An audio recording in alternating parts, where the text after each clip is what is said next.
जय हिंद साथियों। स्वागत है आप सबका द इनाम पर्सपेक्टिव पर।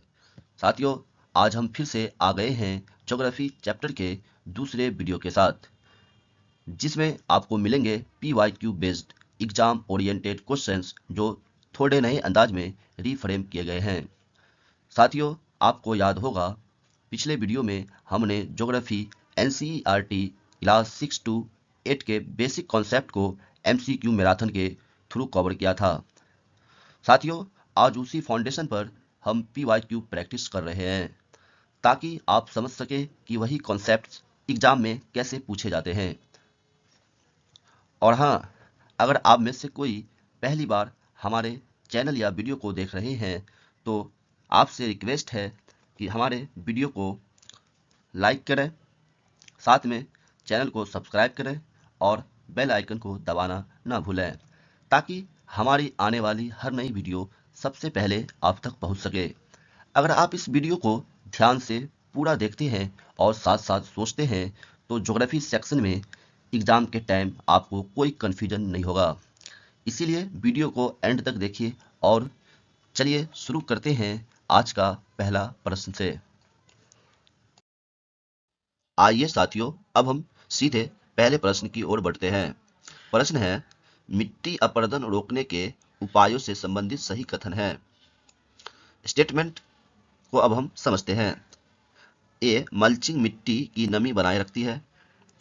यह कथन सही है क्योंकि मल्चिंग से मिट्टी ढकी रहती है और नमी सुरक्षित रहती है। साथियों, वही हम आगे की बात करें, अति चराई से मिट्टी का क्षरण बढ़ता है। साथियों, यह कथन गलत है। अति चराई से वनस्पति नष्ट होती है और मिट्टी का अपरदन बढ़ता है। वही बात करें, सीढ़ी नुमा खेती ढालों पर उपयोगी है। यह कथन सही है। इससे जल की गति कम होती है और मिट्टी का कटाव रुकता है। वही बात करें, अंतर फसली खेती से मिट्टी की उर्वरता घटती है। साथियों, यह कथन गलत है।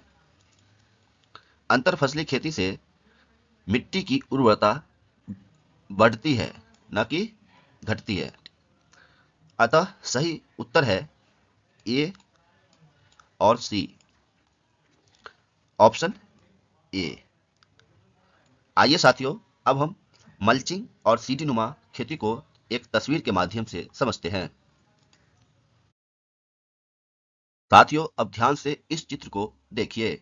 यहाँ हमें मिट्टी अपरदन रोकने के दो बहुत ही महत्वपूर्ण उपाय चित्र के माध्यम से दिखाए गए हैं। बाईं ओर की तस्वीरें देखिए, यह मल्चिंग है। इस चित्र में आप देख सकते हैं कि फसलों के चारों ओर सूखी घास, पत्तियां, जैविक खाद के रूप में गोबर और राख या ये सब जो है बिछाए गए हैं। इसे मल्चिंग कहते हैं। मल्चिंग से क्या होता है साथियों, मिट्टी की नमी बनी रहती है, पानी जल्दी नहीं सूखता है और मिट्टी बहने से बच जाती है। इसीलिए हम कहते हैं मल्चिंग मिट्टी की नमी बनाए रखती है। साथियों, वही अब हम दाईं ओर की तस्वीरें को देखें तो यह सीढ़ी नुमा खेती है। यह खेती पहाड़ी या ढाल वाले क्षेत्रों में की जाती है। यहाँ खेतों को सीढ़ियों के आकार में बनाया जाता है। इससे फायदा क्या होता है, पानी तेजी से नीचे नहीं बहता, धीरे धीरे रुककर बहता है और मिट्टी का कटाव नहीं होता है। इसीलिए कहा जाता है सीढ़ी नुमा खेती ढालों पर बहुत ही उपयोगी होता है।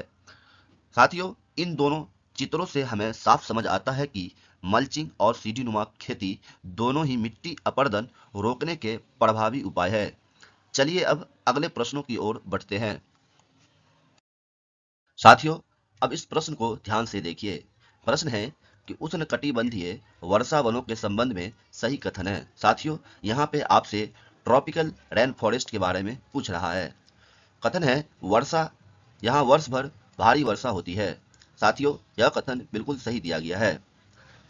साथियों, उष्णकटिबंधीय वर्षा वनों में पूरे साल अधिक वर्षा होती रहती है। वही हम बात करें, यहाँ तापमान अधिक रहता है, ये भी सही दिया गया है। साथियों, यह वन भूमध्य रेखा के पास पाए जाते हैं, इसीलिए यहाँ साल भर तापमान अधिक रहता है। वही हम बात करें, वृक्ष शीत ऋतुओं में पत्तियां गिरा देते हैं, यह कथन गलत है। साथियों साथियों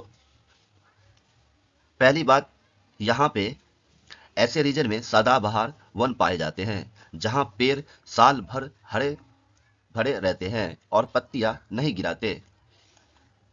आगे है कि जैव विविधता बहुत अधिक पाई जाती है। साथियों यह कथन सही है, क्योंकि क्योंकि उष्णकटिबंधीय वर्षा वन दुनिया में सबसे अधिक जैव विविधता वाले क्षेत्र होते हैं। साथियों इसका जो सही जवाब है वो है ए, बी और डी, इसलिए इसका सही जवाब हो जाएगा ऑप्शन बी। साथियों इस प्रश्न को एक तस्वीर के माध्यम से समझते हैं। साथियों अब इस चित्र को आप ध्यान से देखिए। यह पृथ्वी का चित्र है और इसमें उष्णकटिबंधीय वर्षा वनों की स्थिति और विशेषताएं दिखाई गई है।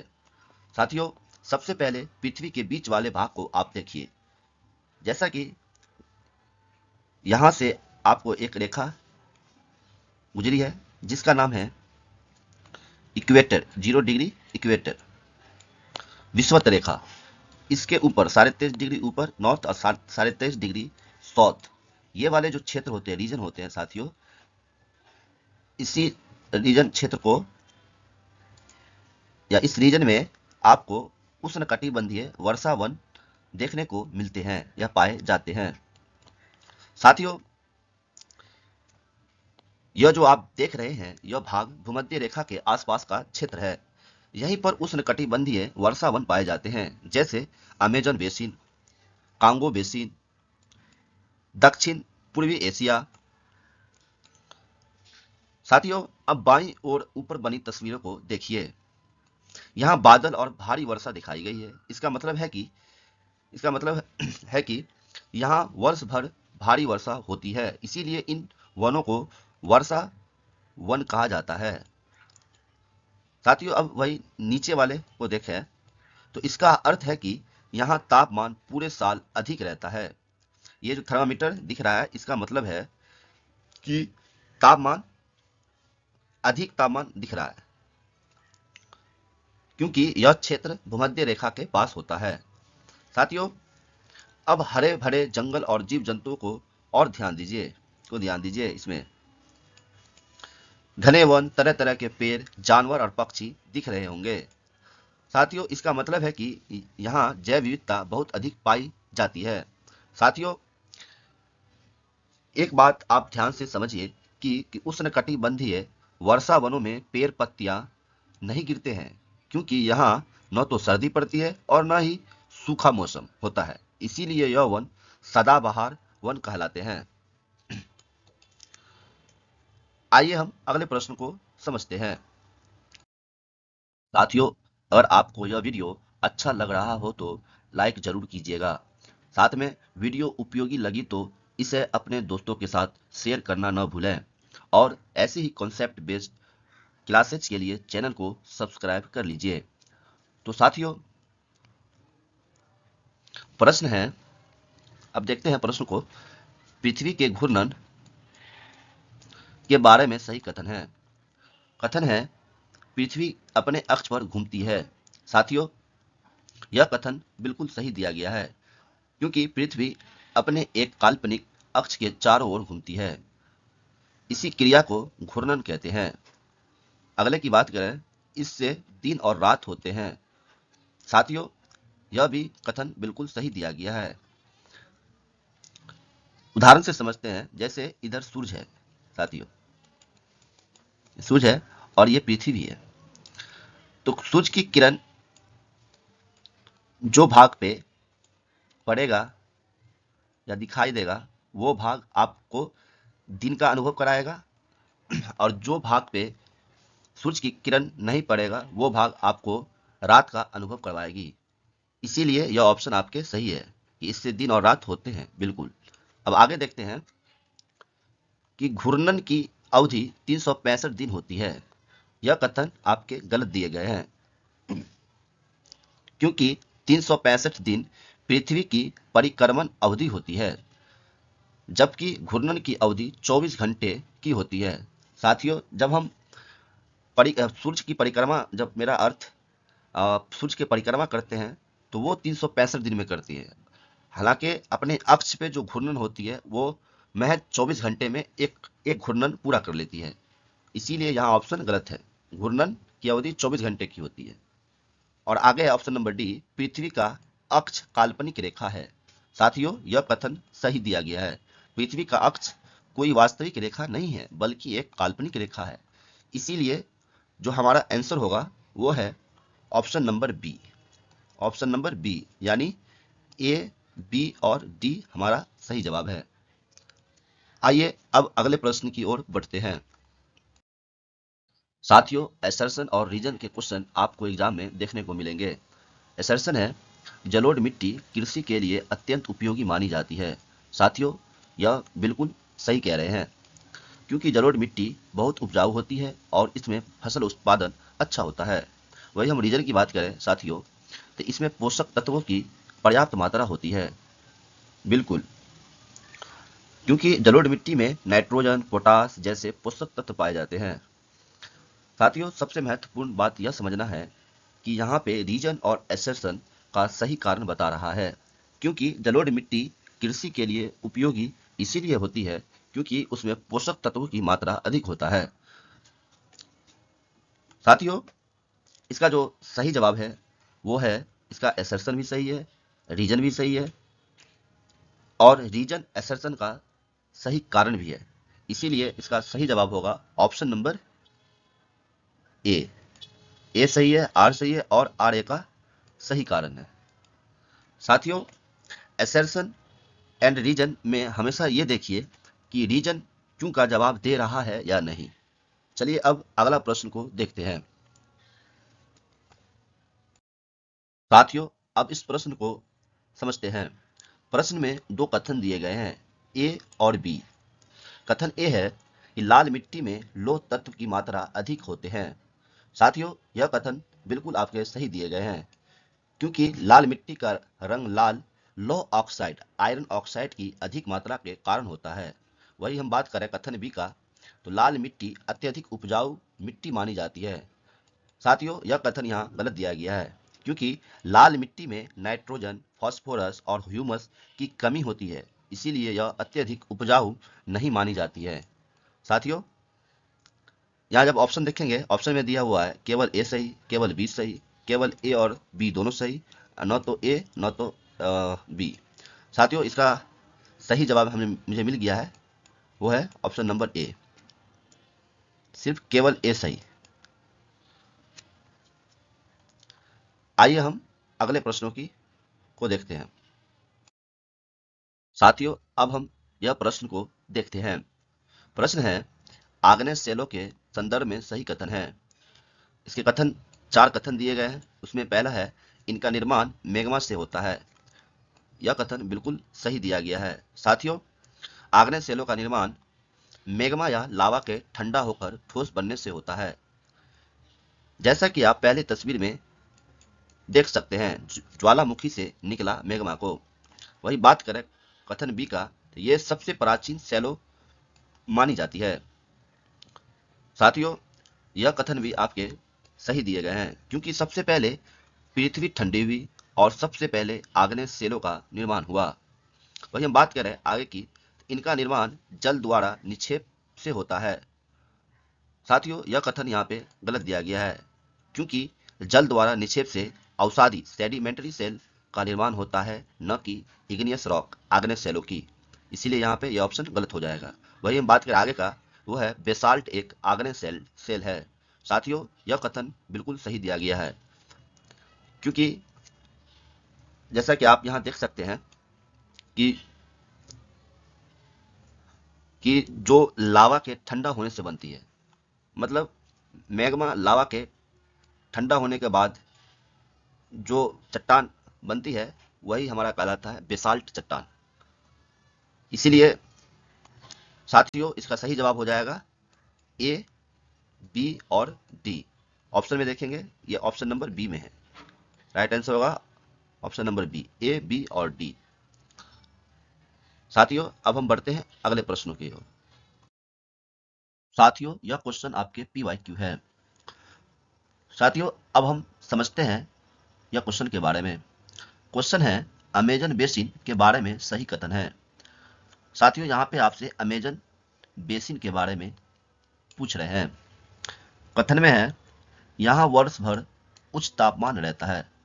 साथियों यह बिल्कुल सही है क्योंकि अमेजन बेसिन इक्वेटोरियल रीजन में आते हैं। वही बात करें अगले कि यहाँ झूम के कृषि की जाती है। साथियों ये भी आपके कथन सही है क्योंकि local tribes slash and burn farming follow करते हैं। मतलब झूम की खेती यहाँ पे लोकल ट्राइब जनजाति के द्वारा की जाती है। वही हम बात करें अगले कथन की, यह है कि यह क्षेत्र शीत मरुस्थलीय जलवायु वाला है। साथियों यह ऑप्शन आपके गलत है क्योंकि अमेजन में ठंडी या डेजर्ट क्लाइमेट नहीं होता है, इसीलिए यह ऑप्शन आपके गलत है। वही बात करें आगे का तो वह है परिवहन के लिए हवाई साधनों का उपयोग होता है। साथियों यह बिल्कुल ही सही है ऑप्शन क्योंकि क्योंकि घनी जंगल और कम रोड की वजह से एयर ट्रांसपोर्ट भी यूज होता है। समझ गए? इसीलिए आपका जो फाइनल आंसर है इसका वो है आपके ए, बी और डी, जो आपके ऑप्शन नंबर बी में दिया हुआ है। साथियों ऐसे ही PYQ पैटर्न क्वेश्चन के लिए चैनल को फॉलो करते रहिए। द इनाम पर्सपेक्टिव। आइए अब हम अगले प्रश्न को देखते हैं। साथियों यह क्वेश्चन भी आपके पिछले एग्जामों में देखा गया है, इसीलिए इस प्रश्न को अच्छे से हम समझने की कोशिश करते हैं। आइए लद्दाख क्षेत्र के संबंध में सही कथन है। साथियों आपको से पूछ रहे हैं कि लद्दाख क्षेत्र के बारे में बेसिकली पूछा जा रहा है। इसके कथन है यह हिमालय के वर्षा छाया क्षेत्र में स्थित है। साथियों यह बिल्कुल सही है क्योंकि लद्दाख जो है रेन शैडो एरिया में आते हैं। मतलब ये हिमालय है और इसी के नीचे वाला या तराई वाले रीजन में आते हैं। बात करें अगले कथन की तो वह है यहाँ अत्यधिक वर्षा होती है। साथियों यह ऑप्शन आपके गलत दिया हुआ है। आपको पता होगा कि लद्दाख में रेनफॉल बहुत कम होती है, इसीलिए यह आपके ऑप्शन गलत हो जाएंगे। अब आगे देखते हैं यहाँ तीव्र ठंडी हवाएं चलते हैं। साथियों यह ऑप्शन आपके सही दिया हुआ है क्योंकि यह जो लद्दाख जो एरिया है यह बहुत ही कोल्ड डिजर्ट रीजन है, इसीलिए इस रीजन में ठंडी हवाएं चलते हैं या देखने को मिलती है। वही हम बात करें अगले ऑप्शन की तो वो है दिन में तेज धूप पड़ती है। साथियों यह ऑप्शन भी आपके सही दिया हुआ है। मतलब इस रीजन में आपको दिन में क्लियर स्काई और हाई एल्टीट्यूड की वजह से आपको बहुत तेज धूप पड़ती है इस रीजन में। तो साथियों इसका जो सही जवाब है वो है आपके ए, सी और डी, इसीलिए आपके ऑप्शन होंगे option number C. Option number C will be right answer. अब आइए अगले प्रश्न को देखते हैं। साथियों यह क्वेश्चन थोड़ा कॉन्सेप्चुअल है, इसीलिए ऑप्शन को एक एक करके समझना बहुत जरूरी है। क्वेश्चन है वायुमंडल की बाह्य मंडल परत के बारे में सही कथन है। साथियों आपसे यहाँ पे एटमॉस्फेरिक लेयर जो सबसे बाहर है उसे बाह्य मंडल एक्सोस्फीयर बोलते हैं, वो मंडल के बारे में आपसे पूछा गया है। एक्सोस्फीयर से रिलेटेड है, मतलब बाह्य मंडल परत के बारे में आपसे पूछा जा रहा है। ऑप्शन को ध्यान से पढ़ते हैं। साथियों यहाँ पे दिया है कि यहाँ वायु अत्यंत विरल होती है। साथियों यह जो आपके कथन है बिल्कुल सही दिया हुआ है क्योंकि हम जैसे जैसे ऊपर जाते हैं हवा कम होती जाती है। एक्सोस्फीयर में हवा लगभग खत्म सी हो जाती है, इसीलिए यह स्टेटमेंट आपके सही है। वही हम बात करें दूसरे स्टेटमेंट की, तो यहाँ बोल रहा है कि यह वायुमंडल की सबसे ऊपरी परत है। साथियों, यह कथन भी आपके सही दिया गया है, क्योंकि एटमॉस्फेयर की सबसे लास्ट और सबसे ऊपर वाली लेयर बाह्यमंडल यानी एक्सोस्फीयर ही होती है, इसीलिए यह स्टेटमेंट आपके सही है। वही हम बात करें अगले स्टेटमेंट की, वो है मौसम संबंधी घटनाएं यहीं घटित होती है। साथियों, यह ऑप्शन आपके गलत है, क्योंकि क्योंकि मौसम संबंधी जितनी भी घटना होती है, जो जैसे बारिश, बादल, आंधी, ये सब आपके जो है ट्रोपोस्फेयर में होता है। ट्रोपोस्फेयर मतलब क्षोभमंडल में होता है, न कि आउटर लेयर में, बाह्यमंडल में, इसीलिए आपके ये ऑप्शन गलत है। वही हम बात करें अगले ऑप्शन की, वो है कृत्रिम उपग्रह इसी परत में घूमते हैं। साथियों, यहाँ पे सैटेलाइट की बात हो रही है, यह ऑप्शन भी आपके सही है। साथियों, बहुत से आर्टिफिशियल सैटेलाइट बहुत ऊपर वाली लेयर में घूमते हैं, इसीलिए एग्जामिनर ने इस ऑप्शन को करेक्ट रखा है। साथियों, इसीलिए जो हमारा सही जवाब होगा वो है ए, बी और डी। यह ऑप्शन आपके ऑप्शन नंबर बी में रखा गया है, इसीलिए आपका जो सही जवाब है ऑप्शन नंबर बी। साथियों, इस प्रश्न को थोड़ा और अच्छे से समझने की प्रयास करते हैं एक फोटो के माध्यम से। आइए साथियों, अब जो स्लाइड आप स्क्रीन पर देख रहे हो, यह एटमॉस्फेयर की सारी लेयर को एक फ्लो में समझने के लिए है। इस स्लाइड का पर्पज सिर्फ याद करना नहीं, कंफ्यूजन खत्म करना है। साथियों, सबसे पहले सबसे नीचे से शुरू करते हैं। ट्रोपोस्फेयर मतलब क्षोभमंडल। साथियों, इसी मंडल में हम लोग रहते हैं और वेदर मौसम की जितनी भी घटनाएं हैं साथियों, जैसे बारिश, बादल, आंधी, तूफान, सब कुछ जो है इसी लेयर में देखने को मिलते हैं। वही बात करें स्ट्रेटोस्फेयर की, समताप मंडल। साथियों, समताप मंडल यहीं पे ओजोन लेयर होती है। ओजोन हमें सन की हार्मफुल रेज से बचाती है। साथियों, एक और इम्पोर्टेंट है कि इसी लेयर में, स्ट्रेटोस्फेयर में, हवाई जहाज वगैरह इसी लेयर में उड़ते हैं। वही बात करें हम मीजोस्फेयर की। साथियों, इस लेयर में अंतरिक्ष से आने वाले क्षुद्र ग्रह इसमें आके जल जाते हैं। जब इस लेयर में आते हैं तो ऑटोमेटिक जल जाते हैं, इसीलिए इसे बर्निंग लेयर भी कहते हैं। वही हम बात करें साथियों थर्मोस्फेयर की, तो थर्मोस्फेयर इस लेयर की खास बात है कि इस लेयर में टेम्परेचर बहुत ज़्यादा होती है। क्या होती है?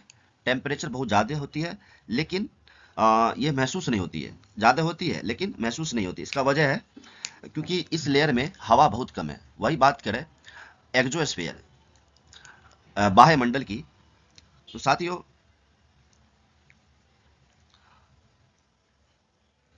बाह्य मंडल फॉर सैटेलाइट मतलब, ये तो पहली बात तो ये सबसे ऊपर वाली लेयर है, ऊपर वाली या सबसे लास्ट वाली। यहीं पे आर्टिफिशियल सैटेलाइट घूमते हैं। साथियों, जितने भी आर्टिफिशियल सैटेलाइट जो भेजे जाते हैं ऊपर, वो इसी लेयर में रहते हैं। यहाँ पे हवा बहुत ही कम होती है। साथियों, इसी स्लाइड को ध्यान में रखकर हमने पिछला क्वेश्चन सॉल्व किया था, इसीलिए अगर लेयर क्लियर है तो ऑप्शन खुद ब खुद क्लियर हो जाते हैं। साथियों, सीटेट में कॉन्सेप्ट रिपीट होते हैं, बस प्रेजेंटेशन चेंज होती है। साथियों, अगर हमारा ये सेशन आपको पसंद आ रहा हो तो प्लीज एक लाइक कीजिए और अपने दोस्तों को भी शेयर कीजिए। आइए हम अगले प्रश्नों को देखते हैं। साथियों, अब हम एसर्शन और रीजन के क्वेश्चन को समझते हैं। एसर्शन है हिमालयी नदियां बारहमासी होती है। साथियों, यह एसर्शन आपके बिल्कुल सही दिए हुए हैं, क्योंकि हिमालय रिवर जैसे गंगा, यमुना, ब्रह्मपुत्र साल भर बहती रहती है, ये कभी सूखती नहीं है। अब हम देखते हैं रीजन को।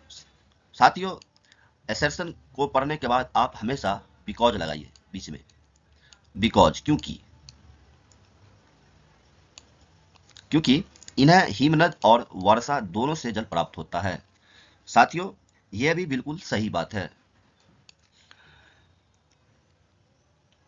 क्योंकि गर्मियों में हिमनद या ग्लेशियर पिघलते हैं। वही बात करें बारिश के टाइम का, तो मानसून रेनफॉल मिलती है, इसीलिए इन रिवर में पानी लगातार बना रहता है। साथियों, अब जो है रिलेशन समझते हैं, ये मोस्ट इंपॉर्टेंट है रिलेशन को समझना। क्या क्या रीजन जो है एसर्शन को एक्सप्लेन करता है? तो यहाँ पे हम बोलेंगे हाँ, बिल्कुल करता है, क्योंकि ग्लेशियर और क्या बोलते हैं रेनफॉल, ये दोनों जो है साल भर पानी देता है, और इसी वजह से हिमालय रिवर पेरिनियल होती है।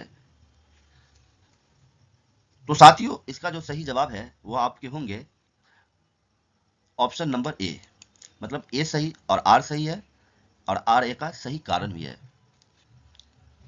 साथियों, आइए अब हम अगले प्रश्न को देखते हैं। साथियों, अब हम चौड़े आधार वाले जनसंख्या पिरामिड को बहुत ही आसान भाषा में समझते हैं।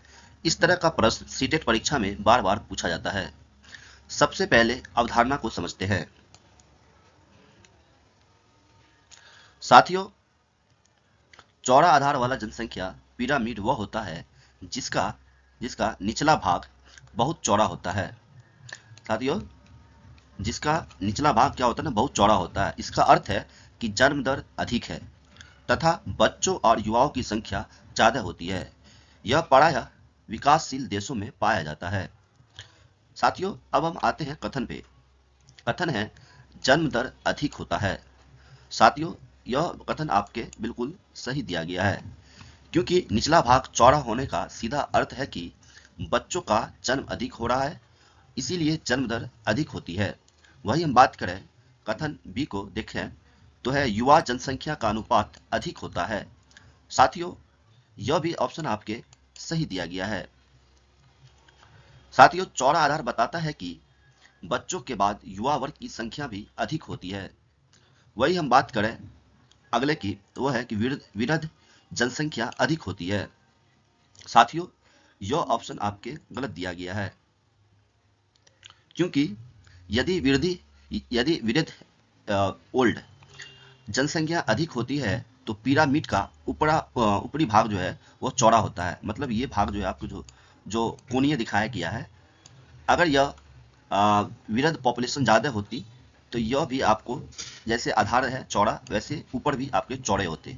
लेकिन यहाँ पे जो है शंकु है या कोणीय है, जिसका मतलब है कि यहाँ पे वृद्ध आबादी जो है बहुत कम है। साथियों, वही हम बात करें ऑप्शन नंबर डी की, मृत्यु दर कम होती है। साथियों, यह बिल्कुल सही दिया गया है। साथियों, चिकित्सा सुविधाओं के सुधार के कारण मृत्यु दर कम हो जाती है, भले ही जन्म दर अधिक बनी रहती है। इसका सही जवाब है ए, बी और डी। मतलब आपके ऑप्शन में जो दिया गया है right answer option number B. आप इसको ऐसे भी याद रख सकते हैं कि चौड़ा आधार अधिक जन्म दर और अधिक युवा और कम मृत्यु दर को दर्शाते हैं, चौड़ा आधार। साथियों, अब हम अगले प्रश्न को देखते हैं। साथियों, यह क्वेश्चन भी आपके PYQ है, इसीलिए इस प्रश्न को सही से समझते हैं। प्रश्न है चाय की खेती के लिए उपयुक्त परिस्थितियां है। कथन है अधिक वर्षा। साथियों, चाय की खेती के लिए अधिक वर्षा होना बहुत जरूरी है, इसीलिए यह ऑप्शन सही हो जाएगा, क्योंकि अधिक और नियमित वर्षा आवश्यक होती है चाय की खेती के लिए। लगभग 150 से 250 सेंटीमीटर वर्षा वाले क्षेत्र चाय के लिए सबसे उपयुक्त माने जाते हैं। वही बात करें अगले की वो है गर्म जलवायु। साथियों, यह भी आपके ऑप्शन सही दिया गया है, क्योंकि चाय के पौधे गर्म और आर्द्र मतलब नमी वाले जलवायु में अच्छे से बढ़ते हैं। अत्यधिक ठंड या पाला चाय के लिए हानिकारक होता है। वही हम बात करें अगले ऑप्शन की, वो है शुष्क जलवायु। साथियों, शुष्क जलवायु यह गलत दिया गया है। शुष्क जलवायु का मतलब है कम वर्षा और सूखापन, जबकि चाय को नमी और अधिक वर्षा चाहिए। इसीलिए यह ऑप्शन आपके गलत है। वही हम बात करें अगले, वो है ढालदार भूमि। साथियों, यह ऑप्शन आपके बिल्कुल सही दिया गया है। ढलानदार भूमि पर पानी रुकता नहीं है, जल निकासी अच्छा होता है, जो चाय के खेती के लिए बहुत जरूरी है। इसीलिए सही जवाब है आपके ए, बी और डी, जो कि ऑप्शन में आपके हैं ऑप्शन नंबर बी में, ए, बी और डी, ये आपका सही जवाब है। साथियों, याद रखने का एक ट्रिक है कि चाय चाय खेती मतलब अधिक वर्षा प्लस गर्म जलवायु प्लस ढलान वाली भूमि।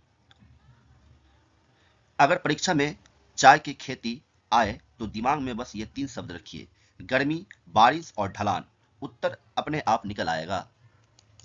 साथी साथियों, अब हम आगे बढ़ते हैं। साथियों, अब हम ग्लोब के उपयोग से संबंधित सही कथनों को बहुत ही सरल भाषा में समझते हैं। यह प्रश्न आपके सीटेट एग्जाम में देखा गया है। साथियों, प्रश्न है ग्लोब के उपयोग से संबंधित सही कथन है यह पृथ्वी का वास्तविक मॉडल है। साथियों, यह कथन आपका सही दिया हुआ है, क्योंकि ग्लोब पृथ्वी के समान गोल आकार में बनाया जाता है, इसीलिए इसे पृथ्वी का वास्तविक या सही मॉडल माना जाता है। वही हम बात करें अगले कथन की, वो है इस पर अक्षांश देशांतर रेखाएं अंकित होती है। यह भी कथन आपका सही दिया हुआ है। जैसा कि आप इस ग्लोब पे ये रेखाएं को देख सकते हैं, ये सारी रेखाएं अक्षांश है, और नॉर्थ से साउथ की तरफ वाली जो रेखा है यह देशांतरीय रेखा है। साथियों, ग्लोब पर अक्षांश और देशांतर रेखाएं दोनों स्पष्ट रूप से दिखाई जाती है, जिससे किसी स्थान की स्थिति समझना आसान होता है। वही हम बात करें अगले कि यह पृथ्वी की वास्तविक आकृति दर्शाता है। बिल्कुल, यह ऑप्शन भी आपके सही है। ग्लोब जो है ना, बिल्कुल आपके पृथ्वी के वास्तविक शेप को दर्शाते हैं। वही हम बात करें अगले ऑप्शन की, वो है यह कागज पर बनाया जाता है। साथियों, यह ऑप्शन आपके गलत दिया गया है, क्योंकि ग्लोब कागज पर नहीं बनाया जा सकता। आमतौर पर प्लास्टिक या ठोस पदार्थ से बना होता है। कागज पर बनाया गया चित्र मानचित्र या मैप कहलाता है। साथियों, सही उत्तर है आपके विकल्प है, वो है ए, बी और सी विल बी राइट आंसर। मतलब आपके जो ऑप्शन में दिया गया है वो है ऑप्शन नंबर बी। साथियों, अब हम अगले प्रश्न को देखते हैं। साथियों, अब हम भूमध्य रेखा के संदर्भ में सही कथन को आसानी से समझते हैं। क्वेश्चन है भूमध्य रेखा के संदर्भ में सही कथन है। इक्वेटर जो लाइन है ना, उसको उसके बारे में पूछ रहा है।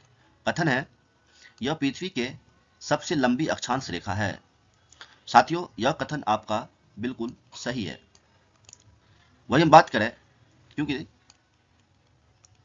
ये पृथ्वी है साथियों, जो सबसे लंबी रेखा है वो विषुवत रेखा ही होता है, 0 डिग्री होता है। क्योंकि आप जैसे जैसे ऊपर जाओगे वैसे वैसे रेखा छोटी होती चली जाएगी, इसीलिए ऑप्शन ए हमारा सही है। वही बात करें अगले ऑप्शन का, यह पृथ्वी को उत्तरी और दक्षिणी गोलार्ध में बांटती है। यह भी जो कथन है आपका सही दिया हुआ है, क्योंकि भूमध्य रेखा में के उत्तर में उत्तरी गोलार्ध और दक्षिण में दक्षिणी गोलार्ध स्थित होता है। साथियों, ये रेखा के ऊपर को उत्तरी गोलार्ध और इक्वेटर के नीचे वाली मतलब साउथ रीजन को दक्षिणी गोलार्ध कहा गया है, इसीलिए यह ऑप्शन भी सही है। वही बात करें अगले ऑप्शन की, वह है यह ध्रुवों से होकर गुजरती है। साथियों, यह गलत दिखाया गया है, क्योंकि देशांतरीय रेखाएं गुजरती है, न कि भूमध्य रेखा। देशांतरीय रेखा जो होती है ना, ये है भूमध्य, ये है पोल आपके ध्रुव। ये रेखा जो है यहाँ से गुजरती है नीचे, वो रेखा है देशांतरीय रेखा,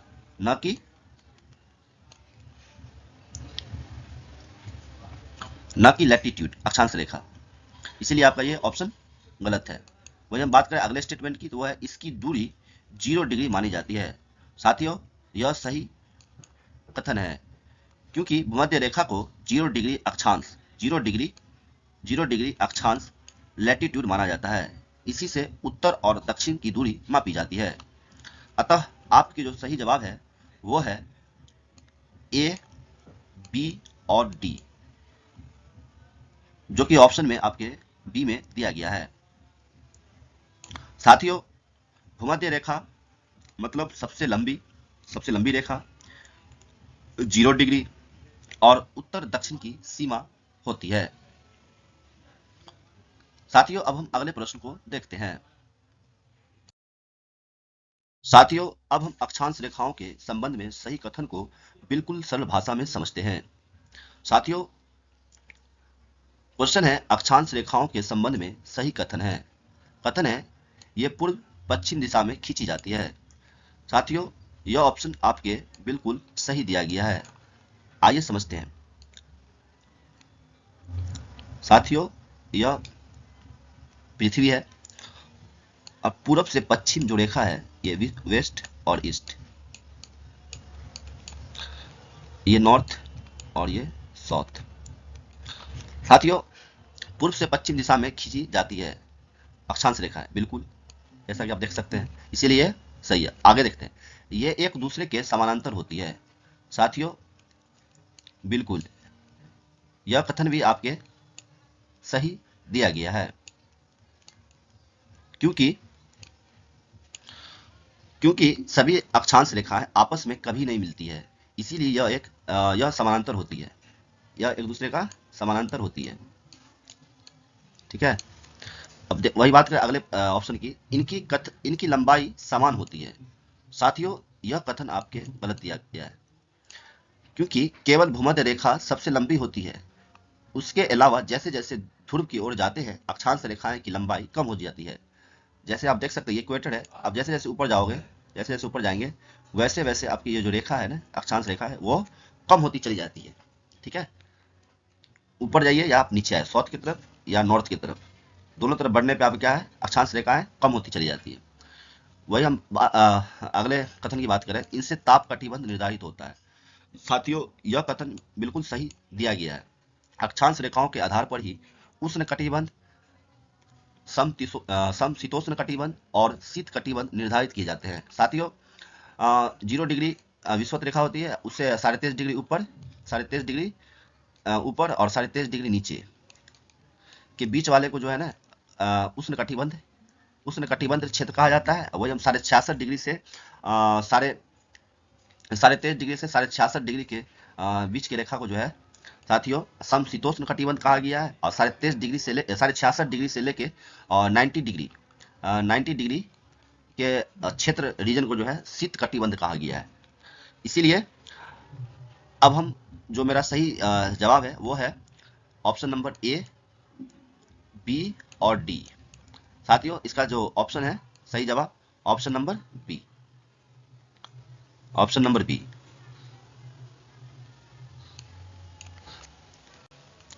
आइए अब हम अगले प्रश्न को देखते हैं। साथियों, अब हम देशांतर रेखाओं के बारे में सही कथन को बिल्कुल आसान भाषा में समझते हैं। साथियों, अगर हमारा वीडियो यूजफुल लग रहा हो तो प्लीज वीडियो को लाइक कीजिए और हमारे चैनल को सब्सक्राइब कीजिए और अपने दोस्तों को जरूर शेयर कीजिए। आइए देखते हैं। प्रश्न है देशांतर रेखाओं के बारे में सही कथन है। ऑप्शन है ये उत्तर दक्षिण दिशा में खींची जाती है। जो कथन है आपके बिल्कुल सही दिया हुआ है, क्योंकि देशांतरीय रेखाएं उत्तरी ध्रुव से या उत्तर ध्रुव से दक्षिण ध्रुव तक सीधी खींची जाती है, यानी उत्तर दक्षिण दिशा में होती है। इसीलिए जो हमारा कथन ए है वो सही है। वही बात करें अगला, ये ध्रुवों पर मिलती है। साथियों, यह भी आपके ऑप्शन बिल्कुल सही दिया गया है। सभी देशांतरीय रेखाएं उत्तर ध्रुव और दक्षिण ध्रुव पर एक दूसरे से मिलती है। सभी देशांतर रेखाएं, जितनी भी देशांतरीय रेखाएं वो नॉर्थ से साउथ के ध्रुव पे जाके मिलती है। ठीक है, इसलिए ये हमारा कथन भी सही है। ठीक, अब बात करते हैं कथन सी की। इनकी दूरी असमान होती है। साथियों, यह जो आपके कथन है जो कि गलत दिया गया है। देशांतरीय रेखाओं के बीच की दूरी भूमध्य रेखा पर अधिक होती है, भूमध्य रेखा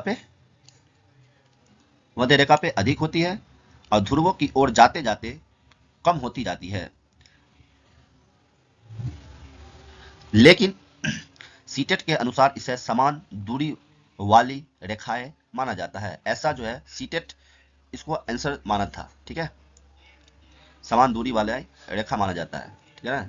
हालांकि ऐसा नहीं है, ऐसा है कि ध्रुव पे अधिक होती है और सॉरी भूमध्य रेखा पे अधिक होती है और ध्रुवों की ओर जाते जाते कम होती चली जाती है, ठीक है। जैसे जैसे ध्रुव की ओर आएंगे ना तो ये जो दोनों रेखा के बीच की दूरी है वो कम हो जाती है, ठीक है। अब अगला जो कथन है, इनसे स्थानीय समय ज्ञात किया जाता है। साथियों, यह कथन बिल्कुल सही है। देशांतर रेखा के आधार पर ही स्थानीय समय, मानक समय निर्धारित की जाती है। साथियों, सही उत्तर जो है विकल्प है बी।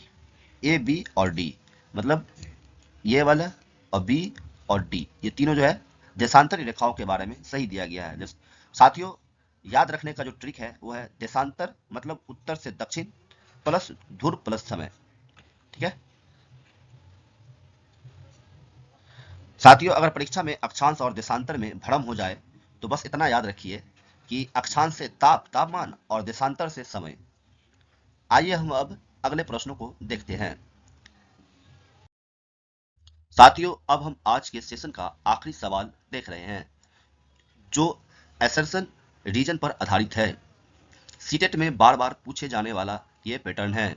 साथियों, असर्शन है जल मार्ग से परिवहन आर्थिक माना जाता है। साथियों, यह कथन आपके बिल्कुल सही दिया गया है क्योंकि जल मार्ग से एक साथ अधिक माल ले जाया जा सकता है और खर्च भी कम आता है। अब हम देखते हैं रीजन को। भारी माल कम ईंधनों में ले जाया जा सकता है, तो बिल्कुल यह बिल्कुल सही है क्योंकि पानी पर जहाज चलने में ईंधन की खपत कम होती है, इसीलिए परिवहन सस्ता पड़ता है। साथियों, क्या रीजन जो है असर्शन का सही कारण है? बिल्कुल सही कारण है क्योंकि कम ईंधन में भारी माल ले जाना ही जल मार्ग को आर्थिक परिवहन बनाता है, ठीक है ना। जल मार्ग मतलब कम ईंधन में भारी माल ले जाना ही जल मार्ग को आर्थिक परिवहन बनाता है। इसलिए इसका जो फाइनल आंसर है वो है विकल्प ए सही है, आर सही है और आर ए की सही कारण है या व्याख्या है, ठीक है। साथियों,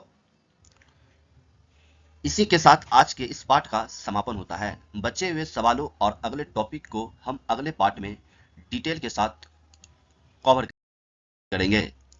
अगर आपको ये एक्सप्लेनेशन सीटेट के लिए यूजफुल लगी हो तो वीडियो को लाइक करें, द इनाम पर्सपेक्टिव को सब्सक्राइब करें और बेल आइकन को दबाना न भूलें। और साथियों, अपने दोस्तों के साथ जरूर शेयर करें। मिलते हैं अगले पार्ट में, तब तक के लिए पढ़ते रहिए, समझते रहिए और सिलेक्शन की तैयारी करते रहिए। Thank you.